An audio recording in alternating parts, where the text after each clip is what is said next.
नमस्कार देवी और देवताओं, मैं जीत आपका स्वागत करता हूं आपके अपनी चैनल कंप्यूटर बाबा पर। हम लोग एंगुलर में पाइप्स के बारे में स्टडी कर रहे हैं। लास्ट वीडियो में हमने देखा था स्टेट और कैस्ट वैल्यू या कैस्ट डेटा क्या होता है एंगुलर पाइप्स के अंदर, उस चीज़ को समझा था। आज हम लोग उन्हीं कंसेप्ट्स का इस्तेमाल करेंगे और देखेंगे कि डिस्पोजेबल रिसोर्स, असिंक वैल्यू या असिंक पाइप आप कैसे क्रिएट कर सकते हैं इम्प्योर पाइप की मदद से। जी हाँ, ये वाले जो कंसेप्ट आज हम लोग स्टडी करने वाले हैं ये इम्प्योर पाइप के साथ जुड़े हुए हैं। आइए देखते हैं। एग्जाम्पल जो हम लोग देखने जा रहे हैं उसमें क्या होगा, हमारे पास इस तरह से एक इनपुट बॉक्स होगा जिसमें मैं एक नंबर एंटर करूंगा और वो नंबर ट्रीट होगा मेरा सेकंड के तौर पे, और यहाँ पे एक वैल्यू होगी जो काउंटर वैल्यू है, वो उतने ही सेकंड में बढ़ती रहेगी एक से। जैसे कि एग्जाम्पल के लिए मैंने यहाँ पे डाला 2, तो यानी कि हर 2 सेकंड में मेरी ये काउंटर की वैल्यू 1 से इंक्रीमेंट होगी। अगर मैं यहाँ पे कर देता हूँ 1, तो अब ये क्या होगा, जो रेट ऑफ इंक्रीमेंट है वो मेरा क्या है, पर काउंट 1 सेकंड इंक्रीमेंट होगा।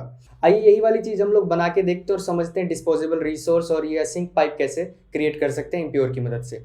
ऐप कंपोनेंट एचटीएमएल के अंदर मैंने यहाँ पे एक पैराग्राफ ले लिया जिसमें हेडिंग दिखा रहा हूँ मैं। उसके बाद एक इनपुट बॉक्स लिया। इसके अंदर क्या होगा कि अब एंटर पे मैं इस फंक्शन को कॉल करूंगा। जो भी हम यूजर से इनपुट लेंगे वो सेकंड की वैल्यू होगी और उसको हम लोग कन्वर्ट करेंगे मिली सेकंड के अंदर, और उसके लिए मैं इस फंक्शन को कॉल करूंगा। ऐप कंपोनेंट और टीएस के अंदर आता हूँ। यहाँ पे एक प्रॉपर्टी ली टाइम इन मिली सेकंड, और जो भी यूजर ने सेकंड डाले होंगे उसको हम लोग मिली सेकंड में कन्वर्ट करके इस प्रॉपर्टी में सेट कर देंगे। इस इनपुट बॉक्स के बिल्कुल नीचे मैं यहाँ पे एक बार टाइम की वैल्यू को प्रिंट करवा देता हूँ सेकंड में, जो हम लोग कन्वर्जन कर रहे हैं। एक बार इसको देखते हैं चलाकर। ब्राउजर में हम लोग आ चुके हैं। यहाँ पे हम लोग जो भी इनपुट में वैल्यू डालेंगे सेकंड की, वो कन्वर्ट हो रही है हमारे पास मिली सेकंड में, और ये सही से हमारा इतना लॉजिक काम कर रहा है। अब हम लोग क्या करेंगे, एक पाइप बनाएंगे जिसके अंदर मैं जो टाइम की वैल्यू है मिली सेकेंड वाली, ये उसको पास कर दूंगा, और वो पाइप फिर क्या करेगी, वो काउंटर वैल्यू को डिस्प्ले करेगी, दिखाएगी जो भी इंक्रीमेंट हम लोग करने वाले हैं। पाइप्स नाम के फोल्डर में मैंने यहाँ पे टाइमर पाइप जो है वो जनरेट कर ली है। अभी इसमें कुछ भी लॉजिक नहीं लिखा है, और अभी मैं इनिशियली इसको प्योर पाइप बनाकर चल रहा हूँ। आगे जाके मैं इसको इम्प्योर पाइप में कन्वर्ट करूंगा। पहले हम लोग इसको प्योर पाइप के साथ देखते हैं कि कैसे ये वर्किंग होगी। ट्रांसफॉर्म फंक्शन के अंदर मैं टाइम की वैल्यू को मिली सेकेंड के तौर पर इनपुट ले रहा हूँ, और इतने ही मिली सेकंड पे मैं क्या करूंगा, एक इंटरवल को चलाने वाला हूँ। RxJS में से मैंने इंटरवल नाम के ऑपरेटर को बुला लिया है। आप चाहो तो यहाँ पे सेट इंटरवल का भी इस्तेमाल कर सकते हो। मैं ऑब्जर्वेबल की मदद यहाँ पे लेने वाला हूँ, और ये जो टाइम की वैल्यू मैंने इसको पास कर दूंगा। अब इस इंटरवल फंक्शन के अंदर मुझे क्या करना है, काउंटर की वैल्यू को 1 से इंक्रीमेंट करते रहना है। यानी कि मुझे काउंटर लेना होगा और उसकी वैल्यू को 1 से इंक्रीमेंट करते रहना होगा जब जब भी इंटरवल टिक हमारा होगा।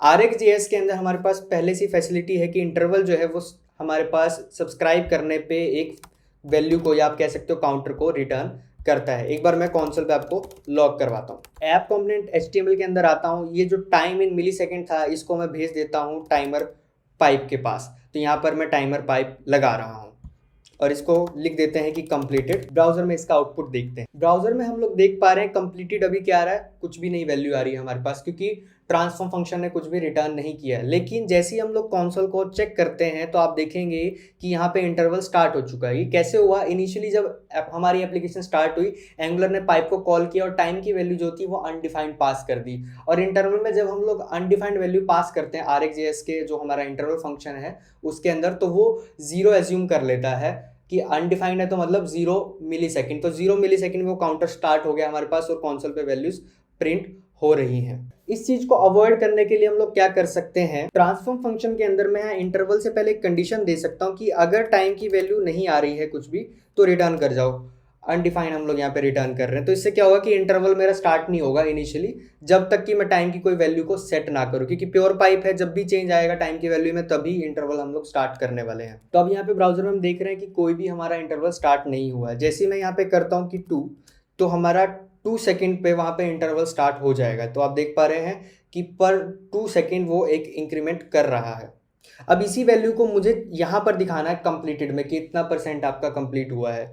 इस चीज को हम लोग कैसे अचीव करेंगे, क्योंकि हम ट्रांसफॉर्म फंक्शन के अंदर यहाँ पर एक असिंक्रोनस ऑपरेशन परफॉर्म कर रहे हैं। तो सब्सक्राइब के अंदर अगर मैं रिटर्न करता भी हूँ यहाँ से कोई वैल्यू, तो वो चीज़ मेरी रिटर्न नहीं हो पाएगी ट्रांसफॉर्म फंक्शन के थ्रू। ऐसा मैं नहीं कर सकता कि रिटर्न की इसने कुछ रिटर्न किए, नहीं, ऐसा पॉसिबल ही नहीं है। तो इस चीज़ के लिए मुझे कहीं ना कहीं कोई स्टेट मेंटेन करके रखनी पड़ेगी जिससे मैं ये वाली वैल्यू उस स्टेट में डालता रहूं और वो वाली स्टेट में रिटर्न कर दूं। लास्ट वीडियो हमने देखा था कि पाइप्स के अंदर, प्योर पाइप के केस में, स्टेट हम लोग मेंटेन करके रख सकते हैं जिसका बाद में इस्तेमाल कर सकते हैं। तो स्टेट हम लोग कैसे मेंटेन यहाँ पे करेंगे, मैं यहाँ पर एक प्राइवेट वेरिएबल ले लेता हूँ। लेटेस्ट वैल्यू नाम से मैंने यहाँ पे प्राइवेट वेरिएबल लिया और उसकी वैल्यू इनिशियली 0 कर दी। अब मैं यहाँ पे क्या करूँगा कि रिटर्न की बजाय इसको ऐसे कर सकता हूँ कि दिस डॉट लेटेस्ट वैल्यू जो है मेरी, वो इस वाली वैल्यू के साथ आप सेट कर देना। तो जब जब भी कोई वैल्यू इमिट होगी हमारे पास, वो लेटेस्ट वैल्यू में सेट हो जाएगी और यही लेटेस्ट वैल्यू मैं रिटर्न कर देता हूँ। अब होगा क्या यहाँ पर हमारे पास, इनिशियली टाइम की वैल्यू अनडिफाइंड होगी, तो यहाँ पे हम रिटर्न क्या कर रहे हैं, अनडिफाइंड। मैं ये अनडिफाइंड की बजाय ये भी रिटर्न कर सकता हूँ कि return this dot latest value. Initially हमें पता है 0 है, अदरवाइज जो भी टाइम की वैल्यू सेट करी है हमने उससे रिलेटेड इंटरवल चला दो, और हमें पता है ये फ्यूचर इवेंट है, तो उससे पहले मैं रिटर्न कर रहा हूँ लेटेस्ट वैल्यू। जब जब भी इमिशन होगी वैल्यू की, तो लेटेस्ट वैल्यू हम लोग सेट करते रहेंगे। देखने में तो बहुत सिंपल सा लग रहा है कि सही से काम ये करेगा, बट आप लोग यहाँ पे देखोगे कि हर बार क्या होगा, हमारे पास 0 ही रिटर्न होगा। एक बार मैं यहाँ पे कॉन्सोल भी कर देता हूँ। यहाँ पर मैंने कॉन्सोल कर दिया कि किस टाइमर के लिए चला है और वैल्यू क्या हमारे पास आ रही है। जैसे ही मैं यहाँ पे डालता हूँ टाइम की कुछ वैल्यू, तो यहाँ पे हमारा इंटरवल स्टार्ट हो गया, क्योंकि पिछली बार अनडिफाइंड थी, इस बार वैल्यू 1 आई, तो प्योर पाइप था, उसने देखा चेंज आया, तो ट्रांसफर फंक्शन को कॉल हुआ, इंटरवल स्टार्ट मेरा हो गया, और वो हर उस सेकंड पे 1 सेकंड पे वैल्यू को इंक्रीमेंट कर रहा है। लेकिन इंटरेस्टिंग चीज़ ये देखने वाली है कि यहाँ पे वैल्यू अपडेट नहीं हो रही है। ऐसा क्यों हो रहा है कि यहाँ पे वैल्यू अपडेट नहीं हो रही है? क्योंकि ये वाली जो पाइप है वो प्योर पाइप है, जब तक हमारा इनपुट आर्ग्यूमेंट चेंज नहीं होता तब तक ये क्या होता है, ट्रांसफॉर्म फंक्शन कॉल नहीं होता है। लास्ट जो कैश वैल्यू होती है वही रिटर्न हो जाती है। तो जब ये टाइमर मेरा स्टार्ट हो गया, चेन डिटेक्शन ट्रिगर हो गई, ट्रिगर हुई चेन डिटेक्शन, तो जो भी हमारी बाइंडिंग्स होती हैं वो एग्जीक्यूट होती हैं। तो इस केस में उसने देखा टाइम की वैल्यू क्या चेंज हुई है, नहीं, 1 सेकंड ही अभी भी, ठीक है जी। तो फिर जो लास्ट वैल्यू थी, कैश वैल्यू क्या थी, 0, वही उसने लुटा दिया। फिर दोबारा जब यहाँ पे कोई वैल्यू आई, मान लो 3 या 4 आई वैल्यू, फिर से चेन डिटेक्शन ट्रिगर हुई, फिर से उसने देखा टाइम की वैल्यू चेंज हुई है, नहीं, इनपुट तो मेरा क्या है, वही वाला चल रहा है जो हमने 1 सेकंड वाली वैल्यू रखी। तो टाइम की जो वैल्यू हमारी वो तो चेंज हो ही नहीं रही। जब जब भी चेन डिटेक्शन साइकिल आ रहा है, तो इसलिए ट्रांसफॉर्म फंक्शन को एंगुलर कॉल ही नहीं कर रही, और कॉल ही नहीं कर रही तो आउटपुट कहाँ से मिलेगा? तो इनिशियली जो 0 वाला आउटपुट था वही हमें मिलता जा रहा है बार बार। पर यहाँ पर अगर आप देखो तो वैल्यूज तो हमारे पास क्या हो रही है, आ रही हैं इंटरवल के through, but transform function call नहीं हो रहा, क्योंकि प्योर चेंज आया ही नहीं। यहाँ पे टाइम की कोई वैल्यू चेंज ही नहीं हो रही है, इसलिए हमें कोई आउटपुट नहीं मिल रहा। तो इस चीज़ को हम लोग फिक्स कैसे करेंगे? इम्प्योर पाइप की मदद से। हमें पता है कि इम्प्योर पाइप में क्या होता है, जब जब भी चेन डिटेक्शन साइकिल आता है, ट्रांसफॉर्म फंक्शन हर बार कॉल होता ही होता है, चाहे उसकी इनपुट चेंज हो या ना हो। इसलिए इसको मैं कर देता हूँ कन्वर्ट इम्प्योर पाइप में। यहाँ पर आता हूँ, लिखता हूँ प्योर फॉल्स। इनिशियली 0 है क्योंकि अनडिफाइंड वहाँ पे आया, अनडिफाइंड पे लेटेस्ट वैल्यू ही रिटर्न उसने कर दी, 0 हमें मिला। अब जैसे ही मैं यहाँ डालता हूँ 1, तो यहाँ पे 2 इंटरेस्टिंग चीज आप देखेंगे। अपडेट तो होगी वैल्यू वहाँ पे, क्योंकि ट्रांसफॉर्म फंक्शन हर बार कॉल होगा, क्योंकि इंटरवल टिक करेगा। लेकिन ये क्या होगा, बहुत ज्यादा बार कॉल होता रहेगा हमारा ट्रांसफॉर्म फंक्शन। जैसे ही डालता हूँ 1, तो यहाँ पे क्या हुआ, ट्रांसफॉर्म फंक्शन को कॉल हुआ, और क्योंकि इंटरवल चल रहा था उसके अंदर, तो फिर क्या हुआ, टिक आई दोबारा से, फिर से चेन रिएक्शन साइकिल ट्रिगर हुआ, फिर से नई एक वैल्यू आई, फिर से ट्रिगर हुआ, ट्रिगर होता हुआ, और जितनी बार भी ट्रांसफॉर्म फंक्शन मेरा ट्रिगर हो रहा था, उतनी बार एक नया इंटरवल स्टार्ट हो रहा था मेरा 1 सेकंड वाले के लिए। आप ट्रांसफॉर्म फंक्शन में अगर देखो तो जब जब भी क्या हो रहा है, कॉल होगी ट्रांसफॉर्म फंक्शन को, अनडिफाइंड तो नहीं है, 1 सेकंड वाली वैल्यू है, फिर एक इंटरवल स्टार्ट हो गया, 1 सेकंड वाली, फिर एक इंटरवल स्टार्ट हो गया। जब जब भी यहाँ पे कोई अपडेट आएगा, चेन डिटेक्शन ट्रिगर हुई, फिर से इसने कॉल किया, तो बहुत सारे इंटरवल यहाँ पे स्टार्ट मेरे पास होते ही जा रहे हैं, टाइमर स्टार्ट होते ही जा रहे हैं। इस चीज़ को मैं ऐसे भी दिखा सकता हूँ आपको। कंसोल लॉग करता हूँ, ब्राउजर में अगर मैं आता हूँ, मैं यहाँ पे करता हूँ 2 सेकंड के लिए, तो आपने देखा टाइमर स्टार्टेड, 2 इंटरवल स्टार्ट हो गए, फिर से टाइमर स्टार्टेड, कितने सारे इंटरवल स्टार्ट हो गए हमारे पास। तो यहाँ पर इसने काम तो हमारा कर दिया, और क्योंकि इतनी बार ये चल रहा है, बार बार चल रहा है, यहाँ पे कंप्लीटेड की वैल्यू अपडेट तो हो रही है, लेकिन क्या हो रहा है, रेस कंडीशन आ रही है उस करके बार बार ये वैल्यूज जो है मेरे पास फ्लक्चुएट कर रही हैं। इस चीज़ को हमें फिक्स करना होगा कि एक बार इंटरवल अगर स्टार्ट हो गया तो दोबारा से इंटरवल को स्टार्ट नहीं करना है। यहाँ पर अब मैं टेक्निक यूज़ करूँगा कैश्ड वैल्यू या कैश डेटा वाली। लास्ट वीडियो में जैसे मैंने स्टेट बताया था, कैश्ड वैल्यू भी बताया था आप लोग को।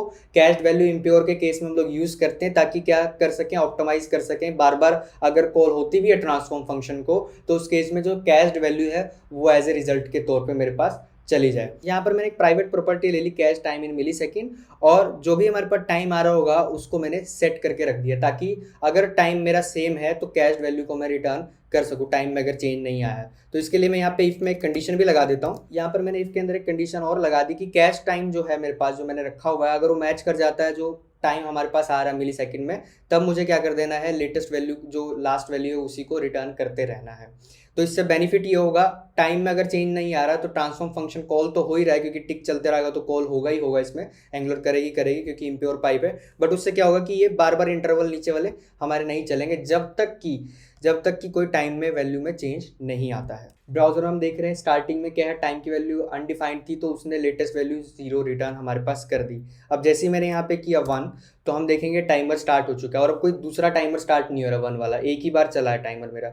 इवन दो वो ट्रांसफॉर्म फंक्शन को बार बार एंगुलर कॉल कर रही है, लेकिन कैश्ड टाइम जो हमारे पास है वो लेटेस्ट वैल्यू को रिटर्न करता जा रहा है। मैं ये भी दिखाता हूँ कि एंगुलर इस ट्रांसफॉर्म फंक्शन को अभी भी कॉल कर रही होगी बार बार। ट्रांसफॉर्म फंक्शन में मैं इफ से पहले ये भी लगा देता हूँ, तो इनिशियली इसने देखो 4 बार इसको कॉल कर दिया। जब मैं इसको करता हूँ, यहाँ पे कोई वैल्यू मैंने डाली तो टाइम इन मिली सेकेंड 1 आया हमारे पास। फिर ये देख रहे हो ट्रांसफॉर्म फंक्शन कॉल हो रहा है बार बार, लेकिन क्योंकि कैश्ड वैल्यू जो है हमारे पास टाइम की वो सेम ही है, तो लेटेस्ट वैल्यू जो भी है वो रिटर्न हम लोग करते जा रहे हैं। तो इसलिए आपको जो इम्प्योर पाइप होता है उसमें ऑप्टिमाइजेशन और परफॉर्मेंस का बहुत ध्यान रखना पड़ता है कि कहीं से भी आप किसी तरह का लीक ना करो, आपकी परफॉर्मेंस पे फर्क ना पड़े। और ये जो कंसेप्ट अभी हम लोगों ने डिस्कस किया, जहाँ पे असिंक्रोनस ऑपरेशन हम लोग कर रहे थे पाइप के अंदर, इसी को बोलते हैं असिंक वैल्यू, क्योंकि असिंक वैल्यू हमारा एज ए आउटपुट के तौर पे मिल रहा है। और असिंक पाइप हमने बनाई यहाँ पे कि ये जो पाइप है ये असिंक्रोनस इन नेचर है, और ये अचीव हो सकती है सिर्फ इम्प्योर पाइप के साथ ही। आगे बढ़ते हैं, इसमें प्रॉब्लम अब क्या है हमारे पास। एक बार मैं इसको रिफ्रेश करता हूँ। स्टार्टिंग में क्योंकि अनडिफाइंड वैल्यू है तो हमारे पास टाइमर स्टार्ट नहीं हुआ। जैसे ही मैंने टाइमर स्टार्ट किया, मान लीजिए 3 सेकंड के लिए, तो मेरा 3 सेकंड के लिए टाइमर स्टार्ट हो गया और ये हर 3 सेकंड में वैल्यू को बढ़ा रहा है। अभी हम लोग क्या कर रहे हैं, इंटरवल हमारा बार बार 3 सेकंड वाले के लिए नहीं चल रहा है। लेकिन अगर मेरा यहाँ पे क्या हो कि मैं वैल्यू चेंज कर दूँ, 2 सेकंड यहाँ पे रख देता हूँ, तो अब क्या हो रहा है मेरे पास। तो यहाँ पे अगर आप आउटपुट में देखो तो 3 सेकंड वाला अभी भी मेरे पास चल रहा है, 2 सेकंड वाला जो अभी हमने लेटेस्ट चलाया वो भी चल रहा है। वो तो चलना ही चाहिए क्योंकि अब लेटेस्ट वाला 2 वाला है, लेकिन 3 वाला भी हमारा चल ही जा रहा है अभी भी वो डिस्पोज नहीं हुआ, मेमोरी में अभी भी पड़ा हुआ है इंटरवल। तो हमें ये भी चीज़ करनी है कि डिस्पोज करना है प्रीवियस जो हमारा रिसोर्स है उसको, अगर वो यूज़ में नहीं आ रहा है। इस केस में जैसे 3 जो सेकंड वाला है वो रिसोर्स अब यूज़ में नहीं आ रहा है, तो उसको रिसोर्स को डिस्पोज कर देना है, अनसब्सक्राइब कर देना है, क्योंकि यहाँ पे हम लोग क्या यूज़ कर रहे हैं, ऑब्जर्वेबल। अगर टाइम आउट से इंटरवल होते तो हम लोग क्लियर टाइम आउट या क्लियर इंटरवल का इस्तेमाल करते। तो यहीं से ये टॉपिक आता है हमारे पास कि डिस्पोजेबल रिसोर्स क्या होता है असिंक पाइप में या इम्प्योर पाइप में, जहाँ पे हम लोग अपने रिसोर्स को मैनेज करते हैं और मेमोरी लीक या फिर जो भी रिसोर्स है उसको डिस्पोज कर देते हैं, डिसगार्ड कर देते हैं अगर वो यूज़ में नहीं आ रहा है। तो इस चीज़ को हम लोग कैसे करेंगे, ट्रांसफॉर्म फंक्शन में ही मैं आता हूँ। यहाँ पर एक प्राइवेट वेरिएबल और लेता हूँ, टाइमर नाम से एक प्रॉपर्टी ली और उसकी डेटा टाइप जो है वो सब्सक्रिप्शन टाइप की है। अब मैं यहाँ पर क्या करूँगा कि इंटरवल जब भी मेरा स्टार्ट होगा तो दिस डॉट टाइमर की जो मेरा रिसोर्स है, ये जो मेरी सब्सक्रिप्शन है, इसमें इसको स्टोर कर देना। और हमें पता है कि जब भी हमारा क्या होगा, यहाँ पे टाइम में चेंज आएगा, कोई दूसरी वैल्यू आएगी, तो उससे पहले मुझे क्या कर देना है, इस वाले रिसोर्स को डिस्पोज कर देना है। मैं एक फंक्शन बनाता हूँ डिस्पोज। ये फंक्शन मैंने डिस्पोज बनाया और इसमें कंसोल लॉग भी दे दिया कि स्टॉप कर रहा हूँ मैं, कि किस वाले टाइम के लिए मैं स्टॉप कर रहा हूँ, और अगर टाइमर की कुछ सब्सक्रिप्शन उसके अंदर है तो उसको मैं अनसब्सक्राइब कर दूंगा। इनिशियली हमें पता है टाइमर की जो सब्सक्रिप्शन है वो कुछ भी नहीं होगी, इसलिए मैंने यहाँ पे क्वेश्चन मार्क लगाया कि अगर है सब्सक्रिप्शन जो कि बाद में हो जाएगी तो उसको अनसब्सक्राइब कर देना। और ये चीज़ कब कर रहा हूँ मैं, नया इंटरवल स्टार्ट करने से पहले डिस्पोज कर रहा हूँ प्रीवियस वाला अगर मेरा कोई होगा।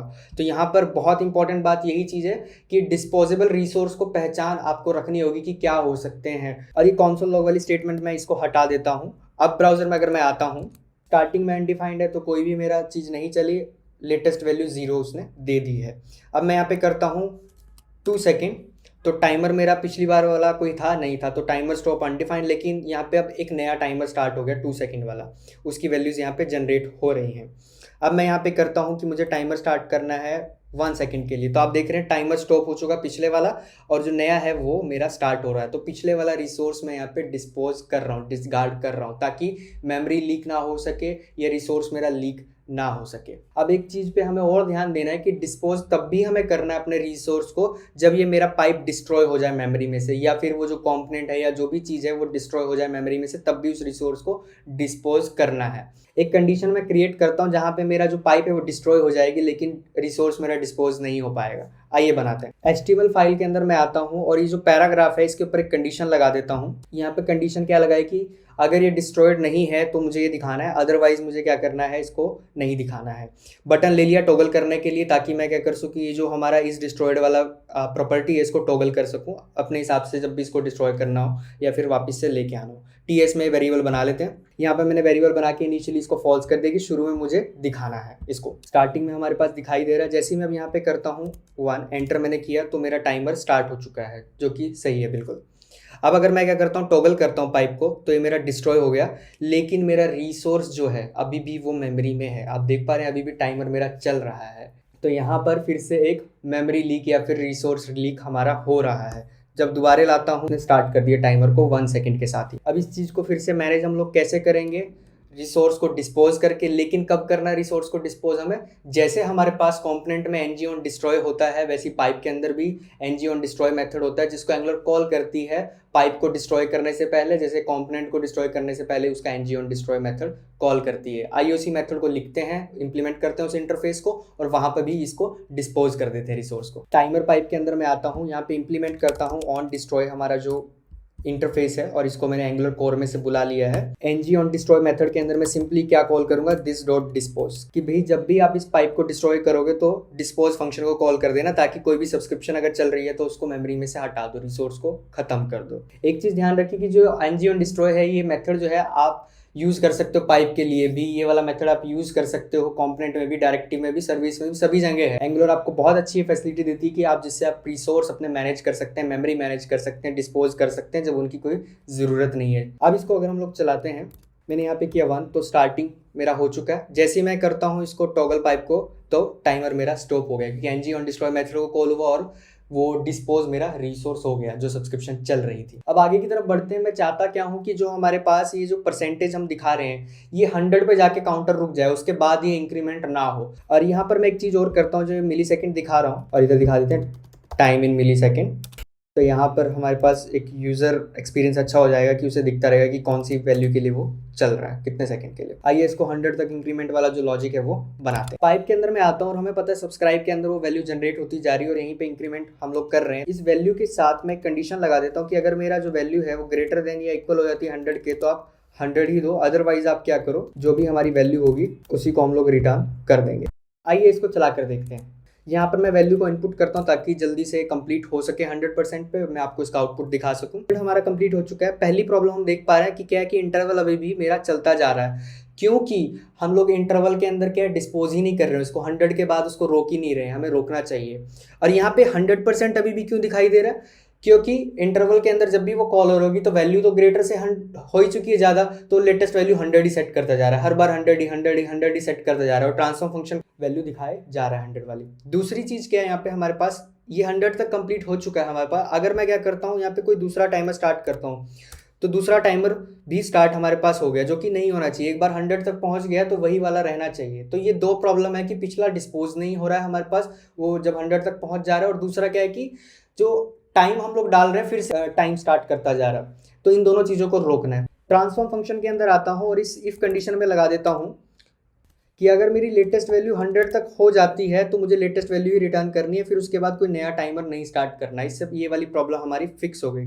दूसरी प्रॉब्लम हमें क्या फिक्स करनी है कि डिस्पोज हो जाए। तो मैं यहाँ पे कहूँगा if this dot latest value अगर मेरा इक्वल टू 100 है, तो मुझे क्या कर देना है, रिसोर्स को डिस्पोज कर देना है। फिर फर्दर उसको मुझे नहीं चलाना है, रोक देना है। ब्राउज़र में अगर हम लोग आते हैं, मैं कोई ऐसी वीडियो डालता हूँ जिससे जल्दी कंप्लीट होगा, तो आप देखेंगे कि ये अब की बार रुक जाएगा, डिस्पोज हो जाएगा जब वो 100 तक कंप्लीट हो जाएगा। तो हमारे पास पहुंच गया 100 तक और आप देख रहे हैं टाइमर स्टॉप हो चुका है, वैल्यू हमारे पास 100% आ चुकी है। अब दूसरे वाला, क्योंकि मैंने इफ में कंडीशन भी लगा दी, तो अगर मैं यहाँ पे दूसरी वैल्यू डालता भी हूँ तो इफ में मैंने क्योंकि कंडीशन लगाई हुई है, तो वो क्या करेगा, लेटेस्ट वैल्यू रिटर्न कर देगा जो कि 100% है, और दोबारा से टाइमर को नहीं चलाएगा। यहाँ पे हम लोगों ने जो कंडीशन लगाई है, इस करके क्या है कि वो दूसरे टाइमर को स्टार्ट होने ही दे रहा, नीचे वाले तक नहीं जा रहा है। तो यहाँ पर आज हमने सीखा कि डिस्पोजेबल रिसोर्स क्या होते हैं, असिंक वैल्यू कैसे हम लोग जनरेट करवा सकते हैं, असिंक पाइप कैसे हम लोग बना सकते हैं, ऑप्टिमाइजेशन कितनी ज़रूरी है इम्प्योर पाइप के अंदर हमारे पास। आपको एक अच्छी प्रैक्टिस होनी चाहिए, आपके कंसेप्ट जब आपके क्लियर होंगे अच्छे से, कि तभी आप आइडेंटिफाई कर पाएंगे कि यहाँ पे मेमोरी लीक हो रहा है, यहाँ पे रिसोर्स हमारा लीक हो रहा है। हमेशा यूज़ केसेस को समझिए, सिनेरियोज़ को देखिए, उसके कॉन्स और प्रोज को जानिए, तभी आप आइडेंटिफाई कर पाएंगे कि कहाँ कहाँ आपको ऑप्टिमाइजेशन करनी है, कहाँ प्रॉब्लम आ रही है, किस तरह से आ रही है। जैसे मैंने यहाँ पे इस पूरी वीडियो में आपको जितनी भी हमारी मेमोरी लीक, डिस्पोज, रिसोर्स करने वाला जितना भी सब कुछ था आइडेंटिफाई करके दिखाया कि देखिए यहाँ पे ये प्रॉब्लम आएगी, यहाँ पे ये प्रॉब्लम आ जाएगी अगर इसको सही से मैनेज नहीं करेंगे। यही प्रॉब्लम भी होती है इम्प्योर पाइप के साथ, क्योंकि वो बार बार कॉल होता है। तो अगर आप सही से मैनेज नहीं करेंगे, आपकी नॉलेज उस टॉपिक के रिगार्डिंग सही नहीं है, मेमोरी मैनेजमेंट आपको सही से करना नहीं आता, आप आइडेंटिफाई नहीं कर पाते अपने सिनेरियोज़ को और वो चीज़ों को कि रिसोर्स क्या हैं आपके, कहाँ लीक हो सकते हैं, तो प्रॉब्लम आती है। अब नेक्स्ट वीडियो हम लोग देखेंगे कि प्योर पाइप की मदद से आप लोग कैसे मेमोराइज्ड फंक्शन क्रिएट कर सकते हैं, या मेमोराइज्ड फंक्शन क्या होता है, प्योर पाइप उसमें आपकी कैसे मदद करते हैं। तो वीडियो पसंद आई तो वीडियो को लाइक करें, शेयर करें, चैनल को सब्सक्राइब करें। आप ट्विटर पे मुझे फॉलो कर सकते हैं, डिस्कॉर्ड पे आप मुझे ज्वाइन भी कर सकते हैं। तो भक्तजनों, मैं मिलता हूं आपसे जल्दी नेक्स्ट वीडियो में। वीडियो देखने के लिए आपका बहुत बहुत धन्यवाद।